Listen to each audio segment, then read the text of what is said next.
Good morning, Teachers on Fire, and welcome back to another edition of the Teachers on Fire Roundtable. My name is Tim Cavey. I'm an 8th grade teacher and rookie assistant principal. I'm also the host of the Teachers on Fire podcast, which has not been publishing as frequently as I would like as of late, but that's okay. We'll get back to it. I am so excited to be joined by a panel of fit educators this morning, and that's our topic, teacher fitness and wellness. I think it's so timely because, frankly, teachers are more exhausted and discouraged than they've ever been. We're facing a really challenging year. And I thought heading into this season of shorter days and closed gyms, we need some encouragement, some inspiration. So I think I've got the people to do it and to bring us exactly that message. I'm going to open by asking them to go around and introduce themselves, tell us who you are, tell us a little bit about your context in education. And I'm going to throw one more in here. Is it cardio or weights? I'm borrowing from Tara Martin here. Cardio or weights, what is your preference? Starting with you, Mark. Hey, what's up, everybody? It's a privilege to be here. I'm in Abu Dhabi at the moment, so I'm way ahead of the game. It's nighttime here. I am a specialist leader at Raha International School, an IB school here in Abu Dhabi. It's early years all the way to DP program. And I help to support the music and visual arts program. And that's early years all the way to primary 5. So that's my deal. I started education. I was graduated from Queens in Kingston, Ontario. Shout out Canada in 2006. Moved to Hong Kong, and that's where the journey has led. I'll bring that up later, but that's my kind of summary. And it's definitely cardio. Don't waste your time in the gym. Peace. Ouch. All right, it's on. Thank you so much, Mark. Allison, over to you. Hi, yeah, this is amazing. To be part of this panel is really an honor and a privilege, and to be called fit too. So thank you for that. I appreciate it. I am Allison Carmichael. I work in Arizona. I've been in education for 19 years, and I'm currently an elementary school principal. I've been an administrator for 9 years, and I'm a wife and mother. And because of all of those things, I developed some bad habits in stress and not putting my self first. And because of that, I developed I guess an interest in mindfulness. And out of that, because things worked for me and because I felt more healthy mentally and then could be healthy physically, started a company called Second Arrow. And that company led me to meeting Nick Mann, who's here on the panel for Teacher Fit. And so I currently work with Nick as his mindfulness director and bring the mindfulness content to the Teacher Fit community. So I'm excited about talking about fitness. I was a college athlete, but that feels like a million years ago because it was a million years ago. I've seen Che swing a bat on social media, so I'm impressed by that, and I'd like to hear about that a little bit. But I played college softball and love to be athletic. Man, I would love to be under a heavy weight, then take a run any day of the week. I respect you, Mark. And I do put in the time. I try to get my 4-mile runs in, but I can't say I enjoy them. So cardio, sorry, you take second. Noted. Well said, Allison, and thank you for joining us this morning. I also want to welcome Lisa, Brandon, Tim, and Jennifer, Brian as well. Thank you all for joining us live. It's great to see you in the comments. Lisa, over to you. I am Lisa Tobin. I am super excited to be here. This is an amazing group of humans right here. I am a wife, mom. I am in my 16th year of teaching, started in the elementary school, then went to the middle school, and now I'm at the high school. Feel like I finally found my spot at the high school. Absolutely love it.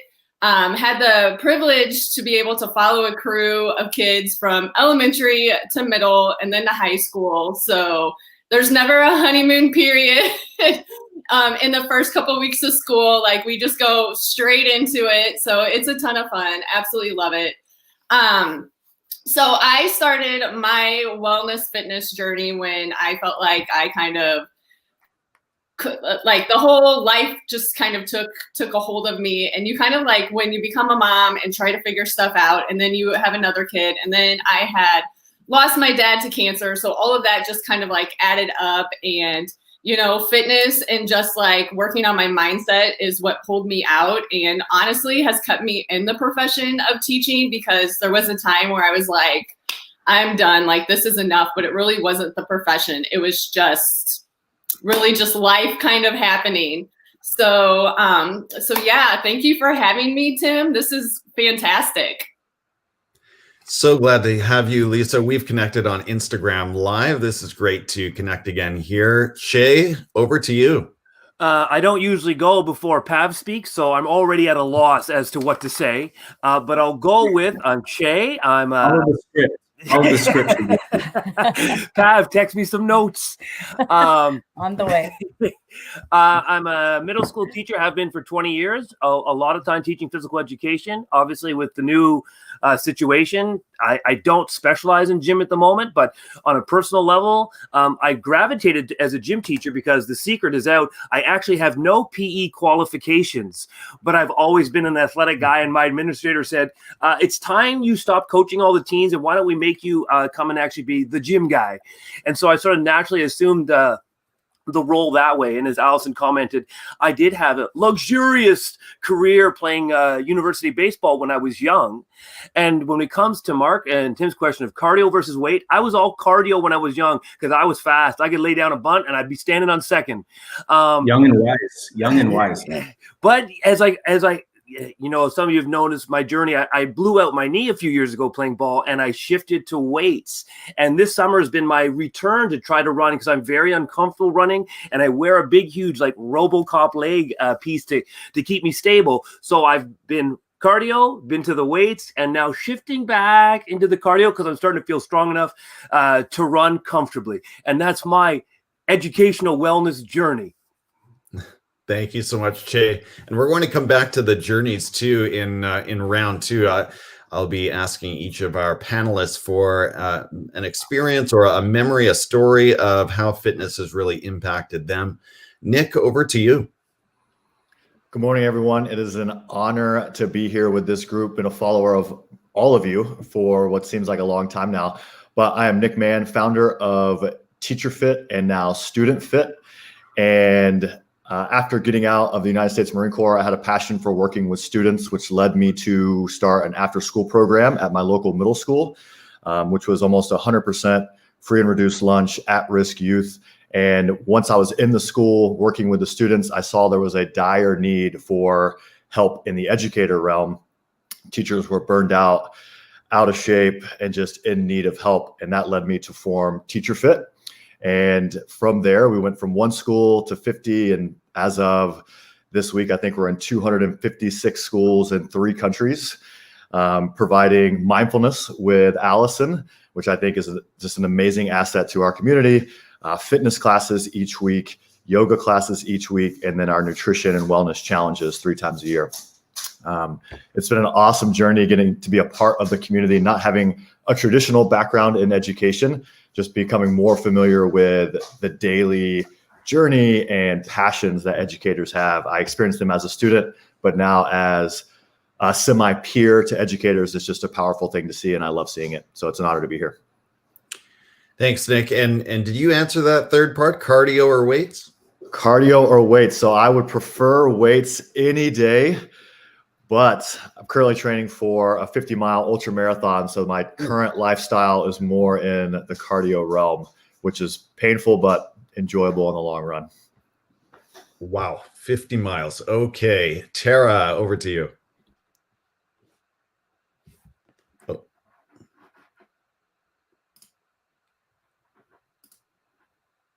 Tara, your mic is muted. I was waiting for someone to say it. That's the quote for 2020, isn't it?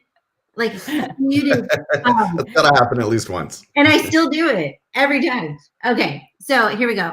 I am Tara Martin. Thanks. First of all, thanks for having me, Tim. If you couldn't read my lips earlier, that's what I was saying. And I'm Tara Martin. I started out as an elementary educator, moved into instructional coaching, later into administration. And I currently work for Dave Burgess Consulting, publishing company, and I work with authors. So I get to work with novice authors and experienced authors to help launch their manifesto into the world. It's just a beautiful job that I get to do, and I get to use all my previous educational experiences to make it happen. So it's a great role. As far as my role in fitness, I am a CrossFitter. So I love just well-rounded workouts. I'm all about, Dave and I did ask this question the other day in T-Lab, cardio or weights. And honestly, I'm kind of a mix. I never love long runs, but we do them. And I never love like 5K rows, but we do them. And I know they're really good for me. But so I guess if I had to choose, what do I love doing more? I would definitely choose weights. But I really love that well-rounded workout, and I love feeling just exhausted. I get that done first thing in the morning. That's my first thing I do every day because it's the most challenging thing. And then I know that everything else I'm going to do for the rest of the day cannot be that hard, and I've got this. So that's kind of me in a nutshell. Yeah, awesome. Thanks, Tara. And I've been so inspired by what you've been posting over the last year or two. Pav, over to you. All right. Hi, everybody. And just before I introduce myself, I do want to say that I am most likely the least fit person on this panel. So, Yeah. so I'm glad I got to go last and listen to all of you talk about your amazing journeys. But I am a middle school teacher, and unlike Che, I am actually a phys ed specialist. So I am not teaching gym, but I always infuse a lot of fitness into my programming, and it's something that I am very passionate about and have been for a long time. That passion has shifted from actually the physical fitness to the mental well-being of my students. And so that's been a huge part of why we work so hard at it in our classroom space all the time. And it's really something near and dear to me as an educator. Cardio versus fitness. I've started practicing Muay Thai, and I need both for that, as I have learned. So I am going to be making the transition to Brazilian Jiu-Jitsu soon. And I really want to get myself amped up and ready for that. I did have an amazing running journey over the summer.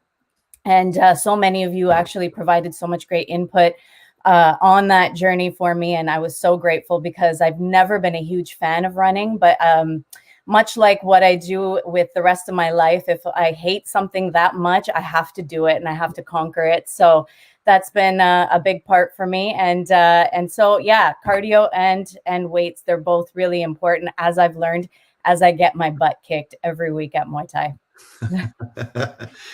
Yes, I do remember those summer running updates, Pav. That was awesome to follow along with you. It's a little harder to run outside right now in Ontario, but thanks for sharing the journey. So I'm going to go right into question number 2, and here it is. Give us a quick snapshot of your journey with fitness and wellness.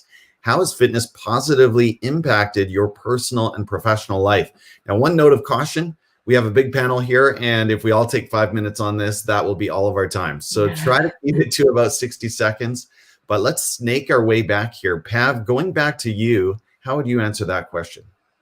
So when I was young, I was not really, athletics and physical fitness wasn't really something that was a big part of my youth. And so as I got older, it became something that I was just like, this is something that I never really got the opportunity to do. I never played sports. I didn't. I was never pushed to do those things when I was a kid. That was always my brother who got all of that attention. And so it was more about, as I got older, I was like, this is something that I really I want to do. And so when I went to university, I was in the kinesiology program, and that's where I really fell in love with athletics because I got to taste so much in my practicums. And so, it was my first taste at golf. It was my first taste at squash. And there were so many different things that I could try out. And that's where I really fell in love with it. And the discipline that I gained from practicing all of these different things and learning a little bit more about what athletes actually mentally go through. And that was really where I fell in love. And And so as I became a teacher, it was something that I really wanted to bring a lot of to the classroom space as well, and also for my own personal growth. I feel like that fitness really centers me as a person, and so that's why I am so diligent. Like we have recordings and stuff for the podcast. I work around my fitness. Especially lately, this is something that I really need in my life. And so I make sure that anything that we have to do falls around my classes, around my training. And I do my best to not skip that because it is so important for my well-being. That's a good mic drop there. I work around my fitness. Wow. Okay, Tara, over to you. Yeah, I'll piggyback off of that too. As far as now, I'm with Pav. My CrossFit classes go in the calendar first. Everything else goes around it. And anytime I have people that manage my calendar, but when they try to schedule over it, they're like, "Oh, it's CrossFit. She's not going to move that. So we're going to have to go behind her head." And it's true. I think you just have to set your priorities, and that's the only way to get it in. There's not enough hours in the day, honestly. But a snapshot of my journey. So I started out as in like T-ball, honestly. I've been playing sports since I was a little bitty thing. Move into high school, I played softball and volleyball. Loved it. I did not play in college, although I stayed working out at the gym. And in high school, I also did competitive kickboxing. So that was pretty interesting. And I feel like now I've moved into this CrossFit journey in the last year, and I really, really love this journey. It just reminds me a lot of that competitive love that I had as a high school student, which y'all, that was 23 years ago. So I'm super old now, but I love the training of it. It's just, there's so many aspects. So one, I love the competitive piece. Two, I love that I'm constantly chasing my own PRs. So I'm not really competing with others. I'm competing with myself. And I love that. Three, I had to adopt a beginner's mindset to start this sport because you can't study your way to the top. There were no sports that I played that helped me to get to all those different skill levels. So I had to adopt this beginner's mindset and work my way skill by skill by skill to get better and better and better at it. And there's still a billion more skills to learn before I will ever even accomplish like the fittest woman on earth or anything like that, which I'm not going for. But point is, it's something that I can chase for a really long time, and that fuels me. But the fourth thing is, I had a super traumatic background as a little kid, and it's been just haunting my whole life. And so this is kind of emotional, but CrossFit is my medication. So I no longer have to take medication for mental health. I literally can supply everything I need through this CrossFit journey. And I think that's the most impactful thing that this sport has brought to my life, other than just being fit, feeling amazing, and getting my day off to a great start. It is a medication for me that I no longer need. So that's just kind of my fitness journey in a really tiny nutshell. So you told us to stay at 60 seconds, so I'm trying. Yeah. Wow, that was good for the heart, Tara. And I don't know if we can top that. Not that topping anyone here is the goal today, but that was really wonderful. Thank you for sharing that. Nick, over to you. Absolutely. And the reason I'm so passionate about teacher and student fitness goes all the way back to my elementary school journey. And my PE teacher, shout out to all the physical educators out there, really set a foundation with a running program. I remember running around the field at Factory Shoals Elementary, collecting popsicle sticks, wanting to have the most sticks at the end of the day. And that really set the tone for me as a person and an athlete. And it's carried through middle school, high school sports into joining the Marine Corps, and obviously physical fitness being important to getting out of the Marine Corps, owning a gym for 6 years, a CrossFit gym. Tara, shout out. Competing at CrossFit on different levels, and then starting an after-school program, and now with Teacher Fit and Student Fit. And that foundation was really what set the tone for everything.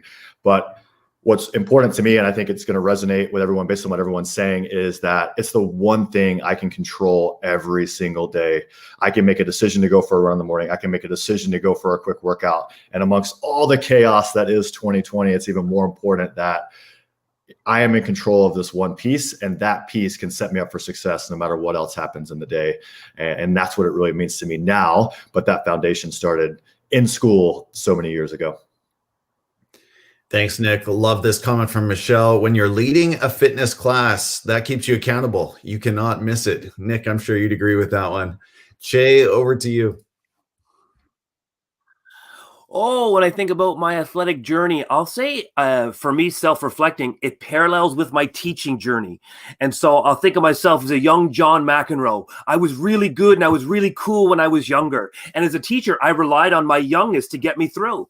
And as I got older and my teammates in terms of sports were still staying younger, I had to get past just my athletic abilities or get past my coolness in the classroom to hone my skills, to be really intentional with my workouts and really intentional with my teaching. So I think of my athletic journey, it really parallels my teaching journey. And I think I often refer back to my athletic experiences to keep me very focused in my teaching. So I work really hard at my craft now because I'm no longer the young John McEnroe. And as much as I act all flamboyant, for teaching, I come to be very stoic when I need to be. When the situation needs me to be right on point, I think very few people actually see that in me. But I always draw that from my sports, being in pressure moments, meaning when the pressure's really on, I can really dive in. And if all you do is watch my selfies on Twitter and listen to the podcast, you probably think I'm out of control all the time.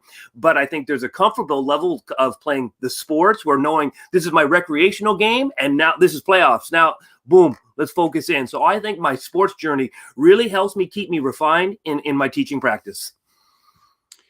Awesome. Lisa. Okay, so for me, like everybody else, I played t-ball up until it went to softball all through high school, played volleyball in middle school, ran some track. But when my wellness journey really kicked into high gear was when I hit like the most chaotic time of my life, was when I had lost my dad to cancer and I had a baby, and then I had a toddler at home, and all of that just started piling up on me. And I needed to figure out how to take care of myself so I could go on. So that's where my journey started. And what really made the biggest change for me, because I was the person that would start working out in March. Like I would put on the winter fluff and, you know, eat the pizza, drink the beer, have all the fun. And then March hits and it's like, well, summer's coming up. I'm going to be spending all this time at the pool or at the lake or whatever. So I need to kick it into high gear. So that's when turkey sandwiches and grapes, you know, like that was my diet. But then when I really started to realize, well, hey, like I've made this such a routine in my life that it's like become a habit, and I actually have to have this to feel good. And so that's when it really started like snowballing into, okay, well, now I have my routine going in the morning that grounds me for the day. What else can I do to add on that to make me the best that I can be when I hit the classroom in the morning? So that's where my journey started. It's been great. I too thought running was not for me. Like I never really would have ever considered myself a runner until I started calling myself a runner and just started doing it to see how far I could go. So running is like therapy for me. Like I do enjoy lifting weights, and I think those two go hand in hand. But, you know, when you're feeling all of like the chaos going on, if you go like run and just like maybe just like a mile or a jog or just really just a walk, it's literally like a therapy session, and you never go into a run the same and come out of it the same person. So it's been fantastic. And I do bring a lot of these skills that I have adopted to ground myself in the morning into my classroom as well. So I feel like if we can set like and teach others, especially our students, to form a like solid morning routine, like that's something that they can control no matter what goes on in life. So that's kind of where my stuff started. It's been fantastic. It's like literally changed my life and my thinking and my attitude towards mostly everything. So yeah. Phenomenal. I love the quote, Lisa, that you never finish a run the same person as when you started it. That's great. Allison, over to you.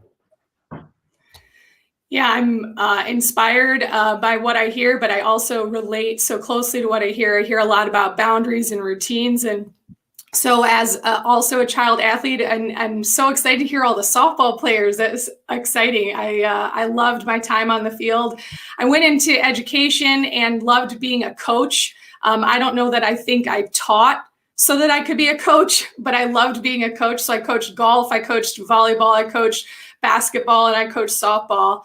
And when I went into administration, your life changes. And so the boundaries I had set for myself in the lifestyle of being on the court or on the field and in the realm of fitness and in the world of fitness, I almost felt like there wasn't an ability to be both. I felt like there wasn't an ability to be a school principal or an assistant principal and also, be a person with habits and hobbies. And I stopped reading books. And so it wasn't until I really came to mindfulness that I really got my fitness goals back on track. I kind of relate to what Lisa said about that kind of like annual roller coaster of, getting through the winter and then coming back into the summer. And I would also do that in rounds of years, where I just let stress dictate my behaviors. And so it wasn't until I came across mindfulness that I was really able to start understanding why my behaviors were the way they were, and then be able to then counter them, if you will. I'm going to give you just one quick example that helped change my outlook. I came across this mindfulness practice, and it talked about standing. It was kind of like a visualization activity, and you were standing under a waterfall. And if you can imagine, like all your thoughts are just pummeling on top of you like a waterfall. So like self-doubt, negativity, stress, that angry email that we just got, or the ask of your boss, or the 10 million thousand things you have to do are just pummeling on top of you. But the beauty is you can step behind that waterfall, and all of those things are still happening.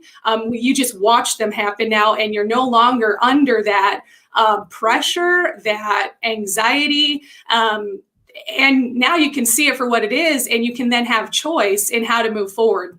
So that metaphor, if you will, for the waterfall really helped me to say, hey, I don't have to be standing underneath this pummeling stress. The stress is still there, but I can still be myself. I can still have personal goals and do what I want and make choices for myself, like I heard Nick talk about, and still carry on with my job. I think one of our goals here in this type of conversation is to inspire teachers to keep going and not quit, not give up on themselves and not give up on the job. And so I think that combination of fitness, but also the mindset is really important to do that. And I get excited. This is what I'm here for. This is what I get excited for, to come onto social media and be in part of communities that are talking about motivation of teachers and well-being of teachers, because they're so important. So anyway, that's me. Yeah. Thank you so much, Allison and Mark. All right. To me, it comes down to a few things that have already been touched on, but a little bit different actually than most. It's about identity. When I was young, I identified as a swimmer. That's who I was. And I was that until I was 13 years old. And then I identified as a cross-country runner. And now as an IB educator, I see the conceptual lens of that, and just being able to identify yourself as someone who cares about fitness or someone who cares about wellness. And I think that's what I instill in my students, is getting them to identify that they're that. And Lisa mentioned that exactly, like she's not a runner until she says, no, I am a runner. And I think that's what you need to do. And you don't have to say that you are the fittest person in the world, even though go for that. That's awesome. I love that. Don't give up. But you can identify for whatever you want. And when it goes down to scheduling, I'm against it. Don't schedule this stuff. Your life is gonna happen. It's gonna get annoying. As long as you are making the choices, and it's not your wife isn't letting you go run, or someone isn't letting you. If you're in charge of what you need to do you. I'm out. That's it. Don't schedule this stuff. It's nonsense. Wow. Okay. I want to go with that comment and and debate that a little bit, but Strong words. Thanks, Mark. That's fun. Let's do Now, it. in the interest of time, I don't think we'll snake through the whole panel here on this question, but I'll throw it out to anyone who maybe wants to add one more thought here, because we've already touched on this a little bit. But as we head into the heart of winter in the grips of a pandemic, why is fitness and wellness more important than ever? I'm just thinking of all of those educators who are really feeling the effects of a tough year and short days. And here on the wet coast, it's a lot of rain. So what do you say to those educators who have sort of given up on fitness and wellness? Anyone? Move to Abu Dhabi. It's always sunny.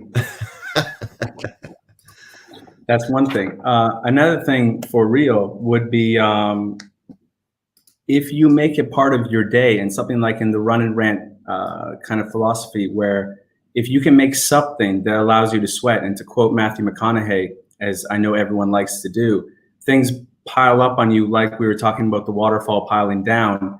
And if you can get out, if you can do anything in your apartment that lets you sweat, lets you break out, the things that are stacked up actually start to lay out in front of you.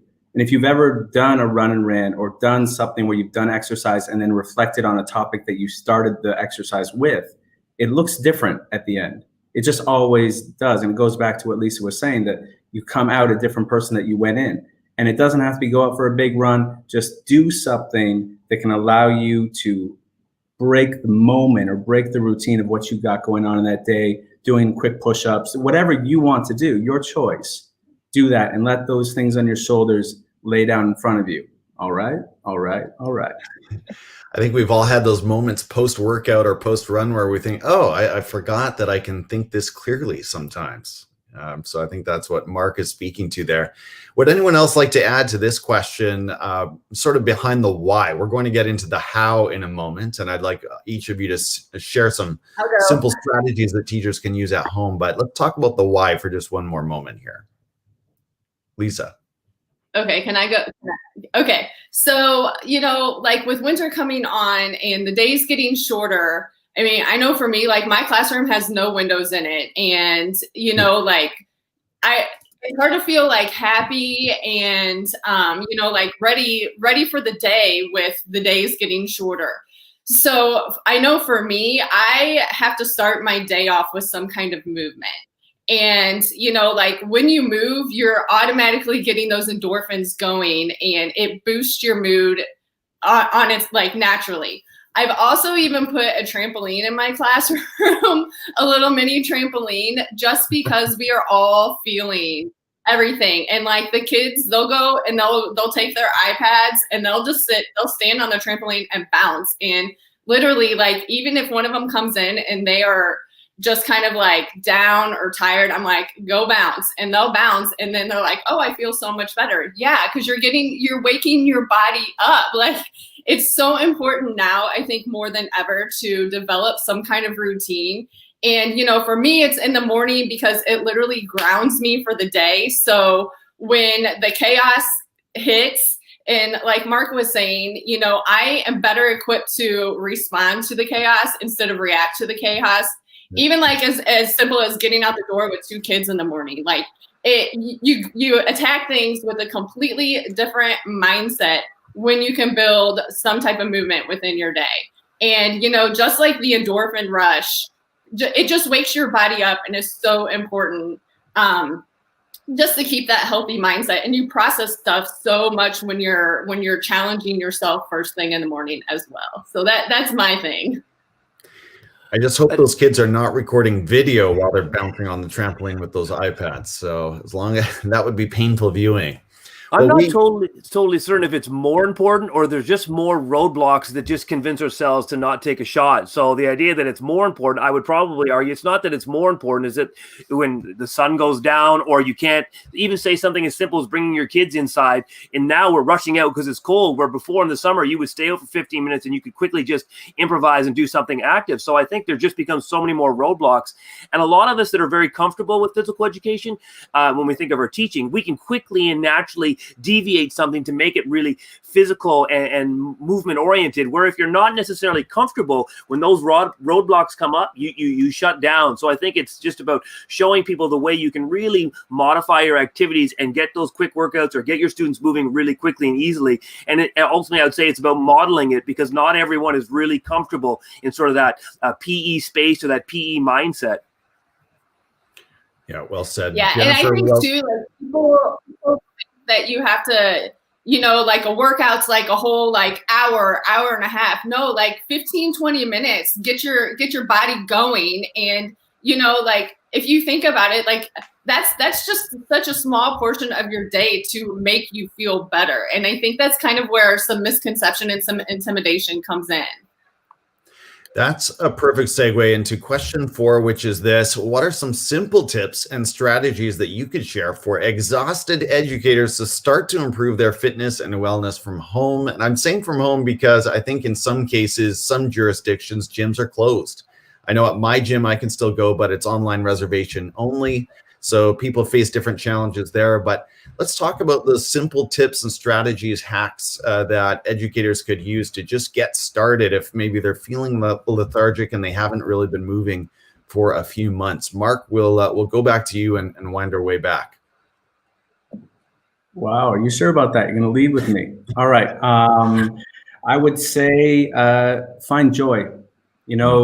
It's easy to listen to people who love doing physical fitness. It's easy to listen, or it's difficult to listen to someone like me who's been doing competitive sports since I could possibly remember. It's hard when you never had that in your life. And I have a partner who didn't have that in their life. And we took a long time to find what was the joy. And it turned out to be equestrian, horseback riding, and put that into making things work. And if you don't find the joy, you can't schedule it in. It's not going to work. It's not going to last. You're not going to be happy. It's not going to do anything for you except frustrate you, because like we were saying there, roadblocks will pop up and you'll be like, well, this happened. The gym's closed now. What am I going to do? I can't do that. It doesn't work on my watch. My app thing's broken, whatever. So take your time, try many things, and find out what brings you joy. And it doesn't mean that other people need to agree. If it's making your heart rate go up and it's for 15 minutes and you feel happy about it, I'm with you. Allison. Well, I'll take the route of thinking about self-efficacy and believing in yourself. I struggle as a runner. And so I just think to myself, I've just got to get my shoes on. And then I've just got to go walk out the door. And then I think I'll just walk, and then I'm like, I'll start running. And so I think a lot of times we get ourselves in, and then I got to tell you, Mark, after I'm done, I'm so proud of myself, and I feel good about myself after it's over. But before, sometimes it's really about just putting your shoes on. So there is, Mel Robbins has a book called The 5-Second Rule. So I'm going to steal her idea here, but it's really that your brain is going to keep you. Have you read that, Lisa? Yeah. So it's really about your brain is going to trick you into like being safe, and being safe is like sitting on the couch, so you're not supposed to be eaten by that lion out on the savannah. And so since we're not out on the savannah, we're instead, eating chips and sitting on the couch. And so we've got to trick our minds a little bit to get ourselves out there. And I do also live in a sunny location of Arizona, so I have the luxury of going outside. But it really is about just saying, instead of doing this, I'm going to choose to do this. And you've got about 5 seconds to tell yourself you're going to do it. And you can do that by simply just putting your shoes on or getting into the right attire. So even this morning, I've dressed myself in a way that I know that I'm going to be dedicated to working out after this podcast. So it's just kind of those little tricks along the way to say, I'm going to do this. I'm believing in myself. And that's kind of the journey. And sometimes I feel like it's after where I feel the success. It's almost like the motivation of achievement. I want to be motivated by what I've done in the past, and I'm going to do more because of what I did yesterday. I'm going to do more today. So I think we can do it. I think you can do it indoors, yoga, anything that gets your oxytocin levels up. So yoga does that. Listen to music loud when you're working out, get yourself pumped up before you get out there. And I think you can do it indoors, and I think it's paramount. Momentum I would jump on that often starts with the small wins, right, Allison? Lisa, over to you. I like how Allison talked about like that habit stacking too. And, I think it comes down to also quit comparing to yourself and other people that you see on the internet. You know what I mean? Like on Instagram, it's always like the super fit girls and the personal trainers. And that is so intimidating. But when you can shift your mindset and be like, okay, I'm going to do this for me, that's when it changes. And, and sometimes it is as simple as just getting your shoes on. I know for me, the past couple of weeks, just changing into my workout clothes has sometimes been a struggle. But I'm like, all right, the 5-second rule, 5, 4, 3, 2, 1, let's go. And just, it's like once you can start, then you can go. And, like if you're thinking about starting, don't like set your goal high, but it's really your system that gets you there. Like, what's the first step that you need to do? Get your shoes on. Maybe today I'm just going to walk. I don't need to go out and run 5 miles to call myself a runner. Like when you start doing it for you, that's when the magic happens. When you can like take the noise and push it out. And like Allison said, like I'm better in the morning when I have that music, that pump up playlist going and rocking out and, jumping around, my warm ups like a dance to whatever music I have it going on. But definitely do it for you. Set the small steps, because really it's the system that gets us there. It's not just setting the goal. Awesome. Che. I'll share with all of you that my playlist consists of the Sherlock soundtrack and lots of big band music from the 1930s. So when I'm in the gym, which I'm no longer allowed to be in the gym, I always know I'm in my own little space. It is not a shared experience. But when I think of how I would give some advice, if I were to give advice, it was my own growth when we went remote last year, because I was the PE teacher and we went remote and there was no expectation in Ontario to maintain the PE curriculum, but I wanted to find a way to connect with my students and offer them something. So I experimented a little. I went looking for a couple of different videos. I went looking for some meditation videos. I went looking for some yoga videos. And then I set up 2 computers in my backyard in a small little space. And I was doing bully juice videos that were 5 minutes, 10 minutes, 20 minutes. And the students really, they got into it. And so Pav was there. She was on the other end of the Google Meets. And every week it just got a little bigger and a little bigger. And we invited more and more in classes. And it went great. And then I would tie this into the wellness and what so many people have talked about. After we did a workout, we were really ready to talk and have conversation. And so after every workout, I would stay online and I would discuss what were the impacts of the workout beyond just the physical. And then we would just debrief and talk. And as Pav and I noticed, no kids would drop off. No students would drop off. It would just get bigger and bigger. And at the end, I had a few tips on, what videos to queue up, but it just reinforced with me that the physical education, you want to wrap it up with a debrief and that talk and that conversation. And then it made me realize how much time it limits what we can do in all our spaces. And I love teaching with no time constraints, because my PE classes last year in that COVID experience meant I could teach gym, we could debrief, and I wasn't looking at my clock. When does the class end? And it actually has made me a much more refined gym teacher now, because it's just made me, like my John McEnroe experience, I now have more tools and more pedagogy and more experience to reflect upon on how to enhance my gym when I get back into the fancy gym space. Thank you, Che. Nick, over to you. Yeah, so many great points already. As the ladies brought up, building healthy habits. I'm a huge fan of Atomic Habits by James Clear, and we use that to teach building habits during our challenges with Teacher Fit. And then to tag along with Mark is finding that joy and making things easy. You don't need to start by training for a marathon. You don't need to start by going to do your best CrossFit workout. Maybe it's just getting up and stretching for 3 minutes, or it's doing 10 squats or going for a walk. It's about doing something every single day that you find joy in, like Mark said, that you can do consistently every single day and you feel good about it. I don't always feel good when I finish a run, but I also like do a workout to make myself feel better. So finding something I can be consistent. The number one indicator of success, whether it's nutrition, fitness, mindfulness, is that consistency for days, weeks, months, years. And that's where the real results come from. It's not making a huge lifestyle change. It's just like, okay, today and for the rest of this week, I'm going to walk for 5 minutes every morning. And that may be walking in place or jumping on your exercise trampoline, whatever it may be indoors, but do something every single day to start building those healthy habits. I love that idea of frequency. You mentioned James Clear, and something he says is never miss twice, right? Never miss twice. And I find that comforting because we do miss a day here and there. And we can beat ourselves up about it and get knocked off the train, or we can say, no, I'm not going to miss twice and get right back on. Tara, over to you.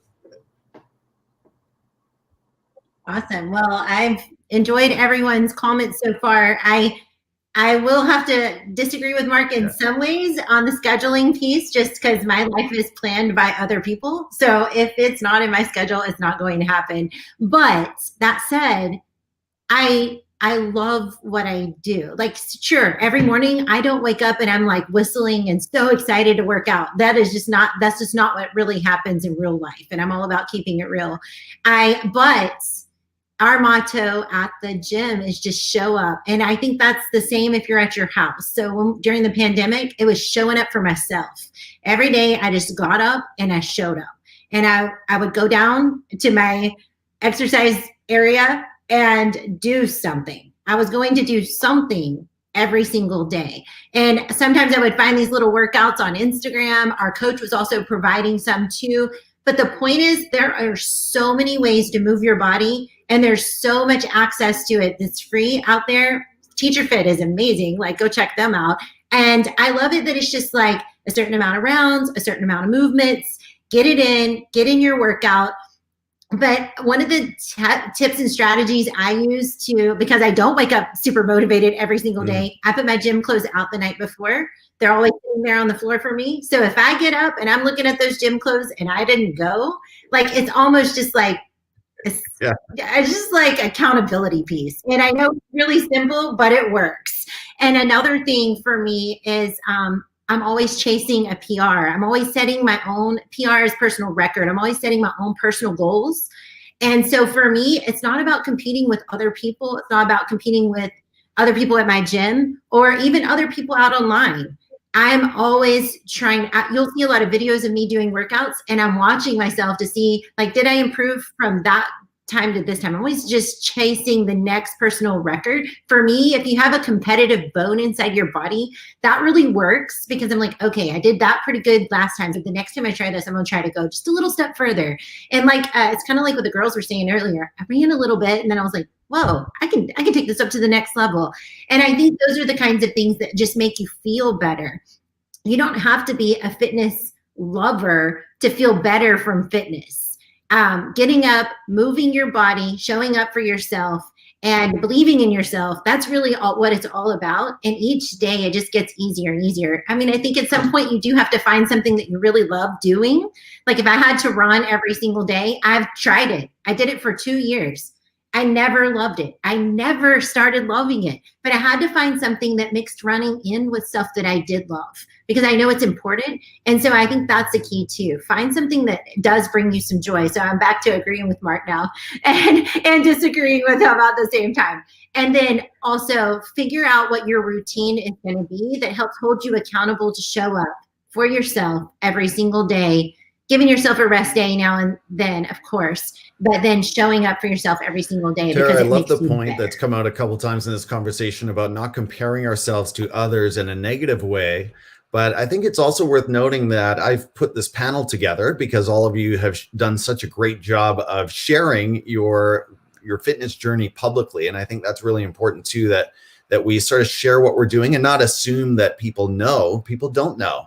And people do get inspired and encouraged by what each of you are doing. So I want to thank you for sharing your running journeys and your weight journeys and everything else so authentically on social media. And there's a bit of, I think, not accountability, but group encouragement. And Tara, I think Dave or DBC or you organized the turkey trot. I might be wrong on that, but The turkey trot is one example of something that really unified educators right across my PLN. I saw that showing up on my feed quite a bit.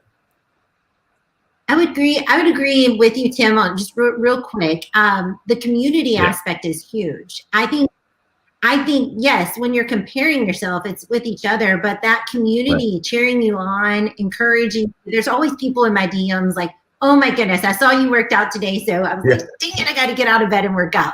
You know, something like that. It's just positive encouragement, positive competition that kind of helps you to keep going because your friends are. I got to jump in. It's my turn.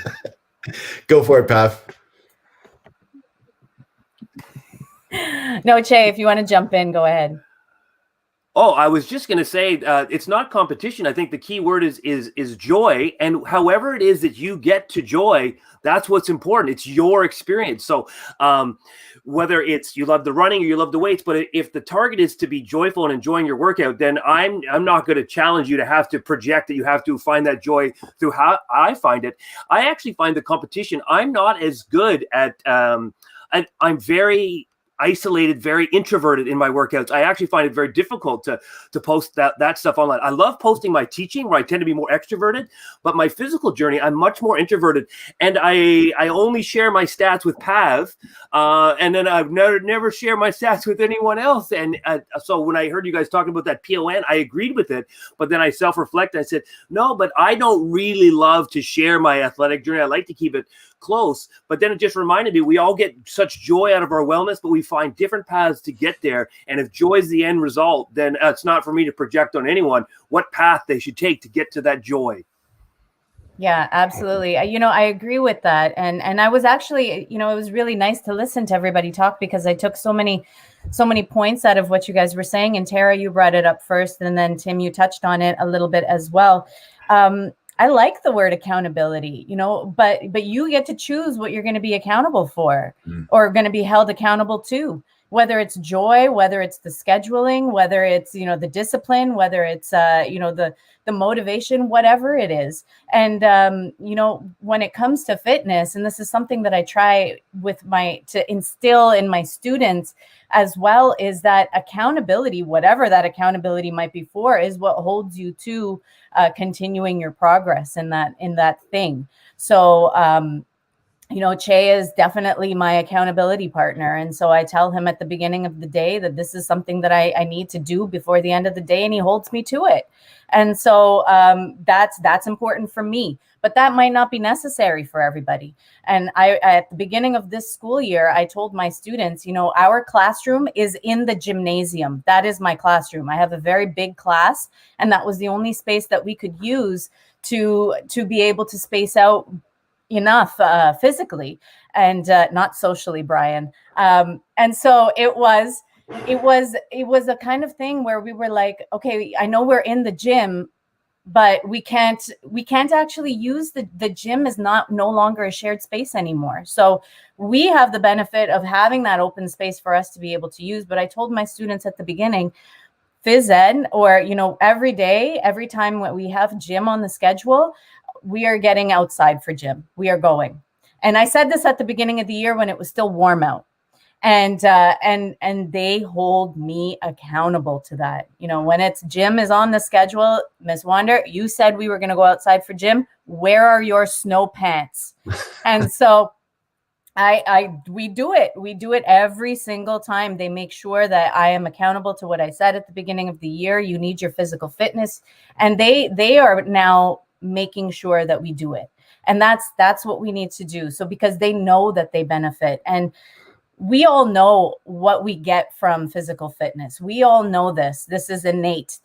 We feel better in the end, but it's that getting up to do it, as Allison and Lisa mentioned. You know, it's that getting up to do it that sometimes can be the hardest part, especially as we enter those sad months, right? And so that's where I think the accountability has to come in. And if you need a partner to do it, if you need a community to do it, have them there. They're there for you, as I learned in my journey as well. I'm sure Nick could speak to that community piece, and we're getting there to that last question in a moment, but I want to slip in a lightning round. And when I say lightning, I really mean we're talking a 5-second response here, okay? So we'll do a quick round. Let's have some fun. Share one name, just one name of someone who inspires you in this fitness space. So I'm going to throw out a name of an educator, and I'm already talking too much. Anik Roque from Winnipeg, Manitoba. I'm going to shout her out. Mark, over to you. I'm going to shout out my teaching partner in crime, Lise Farquhar, huge supporter of everyone, and especially everyone here. Allison.